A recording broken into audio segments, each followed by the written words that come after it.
शिक्षा और संस्कृति की आवाज जानी पहचानी उत्तराखंड मुक्त विश्वविद्यालय आपके लिए लेकर आया है 91.2 एफएम पर हेलो हल्द्वानी। हेलो हल्द्वानी एक सामुदायिक रेडियो है जिसे उत्तराखंड मुक्त विश्वविद्यालय संचालित करता है और इसे आप 91.2 मेगाहर्ट्ज की फ्रीक्वेंसी पर सुन पाते हैं।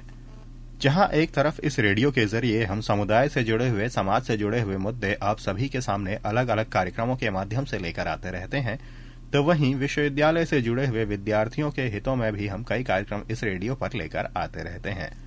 तो ऐसे ही एक कार्यक्रम के साथ हमारे साथ आज हमारे स्टूडियो में मौजूद हैं उत्तराखंड मुक्त विश्वविद्यालय के लाइब्रेरी एंड इंफॉर्मेशन साइंसेज विभाग की असिस्टेंट प्रोफेसर प्रीति शर्मा, और इनकी जानकारी का आज का विषय है वेब 1.0, 2.0 एंड 3.0। तो प्रीति शर्मा, आपका बहुत बहुत स्वागत है हेलो हल्द्वानी के स्टूडियो में। हेलो हल्द्वानी के सभी श्रोताओं को मेरा प्यार भरा नमस्कार। मैं Preeti Sharma, library science department Uttarakhand open university से आपके साथ जुड़ रही हूँ और आज हम डिस्कस करेंगे लाइब्रेरी साइंस का नया टॉपिक, जो कि बीलिप के साथ साथ यूजीसी नेट पेपर 2 के लिए भी इम्पॉर्टेंट है। तो आज के टॉपिक का हमारा नाम है वेब 1.0, 2.0 और 3.0। तो डिस्कस करते हैं कि ये होता क्या है। अगर हम साधारण भाषा में बात करें तो वेब 1.0, 2.0 और 3.0 एक प्रकार से इंटरनेट की डिफरेंट स्टेजेस हैं, या फिर इंटरनेट की डिफरेंट जनरेशन भी हम इन्हें कह सकते हैं, या फिर कह सकते हैं वर्जन है, जिसमें कि वेब 1.0 इसकी शुरुआती स्टेज है और वेब 2.0 इससे बेटर स्टेज है और वेब 3.0 इसकी एडवांस स्टेज है। तो सबसे पहले डिस्कस करते हैं वेब 1.0 के बारे में।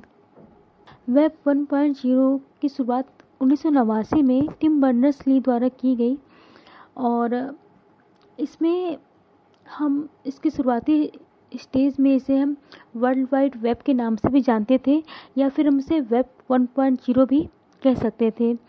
टिम बर्नर्स-ली के अनुसार यह एक प्रकार से रीड ओनली वेब था, यानी कि इसमें हम किसी भी क्वेरी को या किसी इन्फॉर्मेशन को सर्च करके उससे केवल जानकारी प्राप्त कर सकते थे, और यह एक प्रकार का वन वे कम्युनिकेशन था। इसमें हम केवल वन वे कम्युनिकेशन कर सकते थे, यानी कि हम इसमें कोई भी जानकारी केवल प्राप्त कर सकते थे, साथ उसमें कोई मॉडिफिकेशन या फिर कोई बदलाव नहीं कर सकते थे।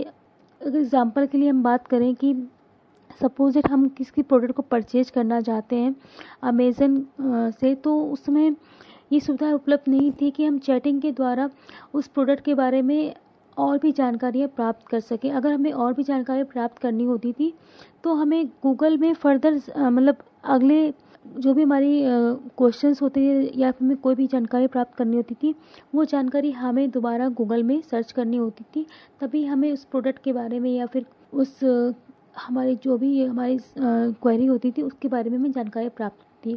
यानी कि ये पूरी तरह से वन वे कम्युनिकेशन पे डिपेंडेंट था और इसमें इंटरेक्शन की बहुत बड़ी कमी थी इसमें HTML पोर्टल्स का ही उद्भव हुआ था, और ये बेसिकली शुरुआती स्टेज थी और इसमें हम केवल ज्ञान प्राप्त के लिए या फिर कोई भी जानकारी सर्च करने के लिए हम इसका प्रयोग करते थे। और ये शुरुआती स्टेजेस में इसमें HTML लैंग्वेजेस का प्रयोग किया जाता था और इसमें बहुत एडवांस लैंग्वेजेस का यूज़ उस समय नहीं किया जा रहा था, और हम इसमें केवल इन्फॉर्मेशन को सर्च करके अपनी जानकारी को प्राप्त कर सकते थे। इसमें कमी की बात की जाए तो इसमें केवल इंटरेक्शन की कमी थी, पार्टिसिपेशन की कमी थी, और हमें हर चीज़ को बार बार गूगल करके अपने टाइम को हम वेस्ट करते थे एक प्रकार से। तो इसमें कुछ कमियां थी जो कि वेब 2.0 में सुधार किया गया, और उसे एक प्रकार से हम कह सकते हैं कि इसमें वेब 2.0 एक उसका एडवांस वर्जन था वेब 1.0 का, और इसमें हम वेब 1.0 में जो कमियां थी वो वेब 2.0 में उसका सुधार किया गया और उसे इम्प्रूव किया गया। तो अब डिस्कस करते हैं वेब 2.0 के बारे में। वेब 2.0 जो फ्रेज है वो टिम ओरियली मीडिया द्वारा कॉइन किया गया था, और ये 2004 में कॉइन किया गया था इस फ्रेज को। टिम बर्नर्स-ली के अनुसार ये, जैसे कि मैंने भी डिस्कस किया, वेब 1.0 रीड ओनली वेब था। तो वेब 2.0 में हम रीड ओनली के साथ साथ हम राइट वेब भी प्रयोग में ला रहे थे। मतलब कि हम पढ़ने के साथ साथ, जानकारी प्राप्त करने के साथ साथ हम उसमें लिख भी सकते थे अपने ब्लॉग्स के ज़रिए, या फिर अगर हमें कोई कंटेंट हम पढ़ रहे हैं और हमें ये सही नहीं लग रहा है तो हम उसे मॉडिफाई या फिर हम उसे एडिट या फिर उसमें बदलाव कर सकते थे। और इसके लिए हमें कोई भी ज़्यादा लैंग्वेज सीखने की भी ज़रूरत नहीं थी। हम सिंपल वर्ड के फॉर्मेट में भी उसमें मॉडिफिकेशन करके उसमें बदलाव ला सकते थे। फॉर एग्ज़ाम्पल हम विकिपीडिया पे कोई चीज़ बदलाव चाहते हैं तो हम उसे सिंपल मेथड से उसमें हम मॉडिफिकेशन करके भी उसको एडिट कर सकते थे और साथ ही साथ इसे शेयर कर सकते थे। और वेब 2.0 में ही जितनी भी सोशल नेटवर्किंग साइट्स हैं जैसे कि फेसबुक, ट्विटर और कोड, तो ये सारे जो सोशल नेटवर्किंग साइट्स हैं इनका भी जन्म वेब 2.0 की जनरेशन में हुआ। और इस सोशल नेटवर्किंग साइट्स के माध्यम से हम लोगों के बीच में इंटरेक्ट करने का हमें एक बहुत बड़ा माध्यम प्राप्त हुआ। और इसमें हम लोगों से इंटरेक्ट करने के साथ साथ उनके जानकारी को देख सकते थे और साथ ही साथ हम अपने ओपिनियन को भी सामने रख सकते थे। अपने कमेंट के माध्यम से हम उसे लाइक भी कर सकते हैं, शेयर भी कर सकते हैं। साथ ही साथ हम अगर अपना कोई कंटेंट उससे रिगार्डिंग या फिर उससे रिलेटेड कोई कंटेंट अगर अपलोड करना चाहे तो उसे भी अपलोड कर सकते हैं। तो ये सारी जो भी चीज़ें हैं वो वेब 2.0 में आई। साथ ही साथ हम कह सकते हैं कि ये टू वे कम्युनिकेशन था। इसमें हम चीज़ों को या फिर ज्ञान को प्राप्त करने के साथ साथ हम चीज़ों को ऑब्ज़र्व करते थे, साथ ही साथ हम ज्ञान को प्राप्त करने के साथ साथ उसे यूटिलाइज़ करते थे, उसे अपलोड करते थे।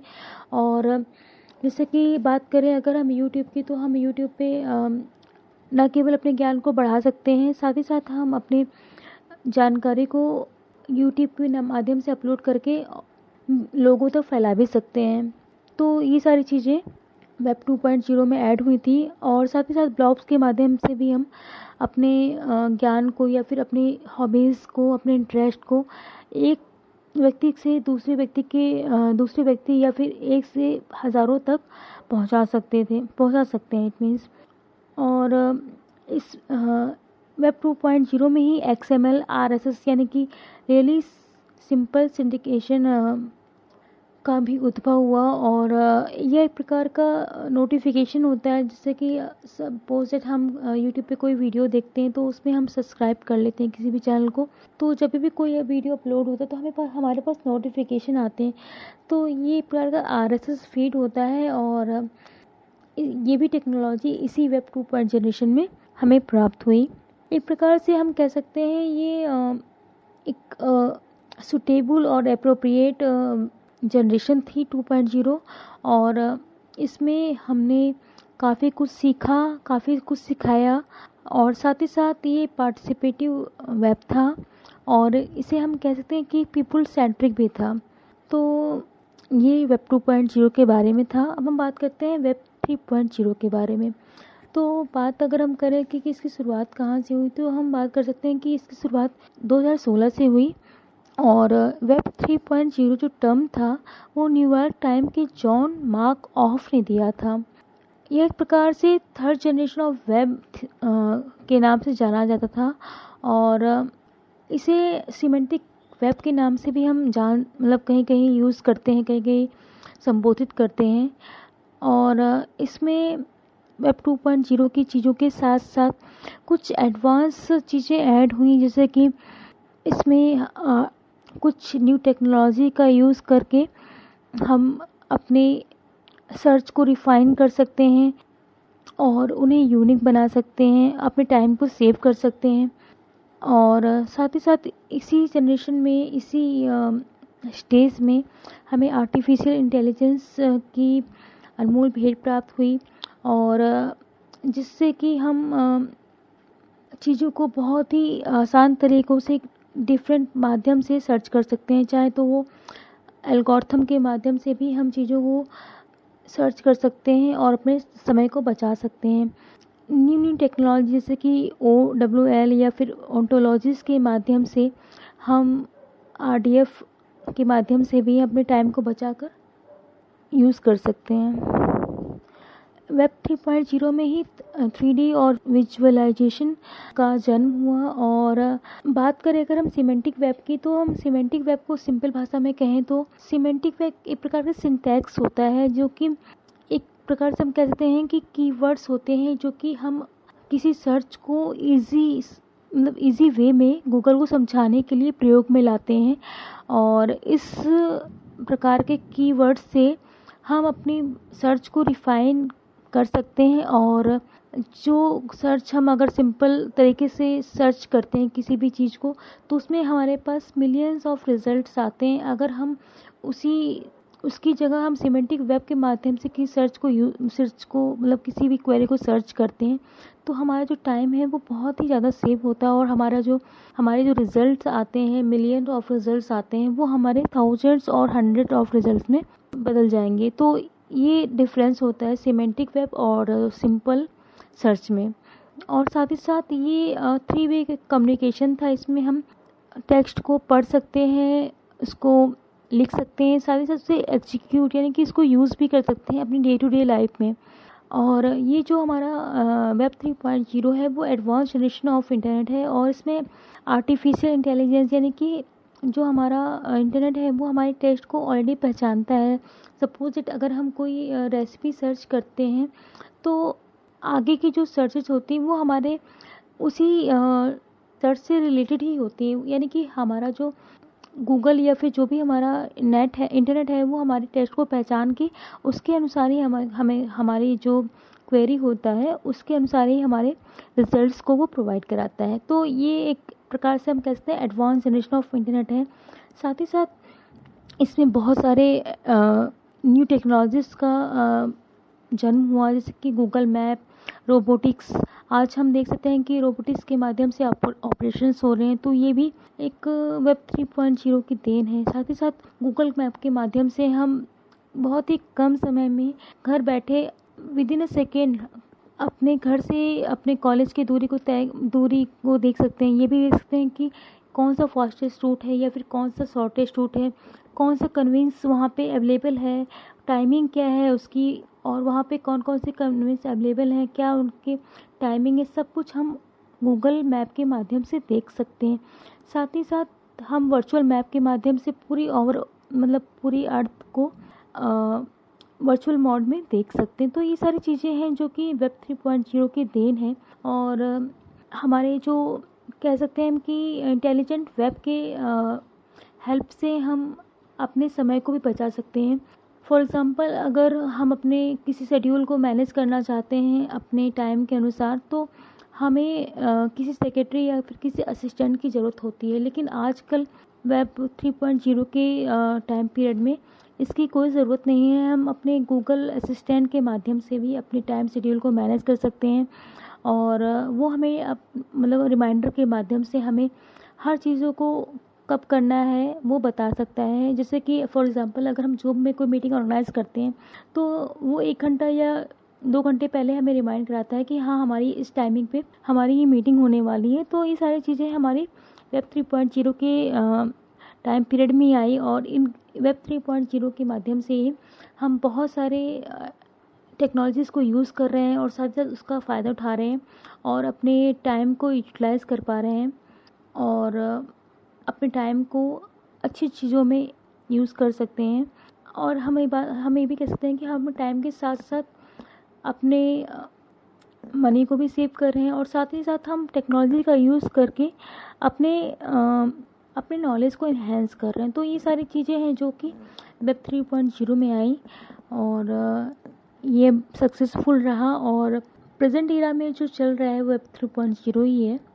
तो ये आज हमने डिस्कस किया वेब 1.0, 2.0 और 3.0।